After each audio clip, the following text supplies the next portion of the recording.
ఓం శ్రీమాత్రే నమ. సౌందర్యలహరి 87వ శ్లోకం. హిమాని హంతవ్యం హిమగిరినివాసైకచతురౌ నిశాయాం నిద్రానాం నిశిచరమభాగే చ విశదౌ వరం లక్ష్మీపాత్రం శ్రియమతి సృజంతౌ సమయినాం సరోజం త్వత్పాదౌ జననీ జయతిశ్చిత్రమిహకిం. ఓ తల్లి, నీవు హేమవంతుని పుత్రికవు కనుక నిత్యము మంచు కొండల్లోనే సంచరిస్తూ ఉంటావు.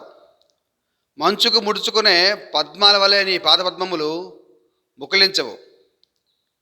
రాత్రి భాగమందు పద్మాలు ముకులిస్తూ ఉంటాయి.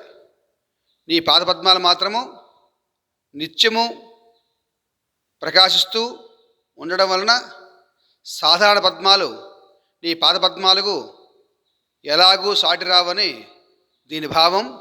ఓం శ్రీమాత్రే నమః.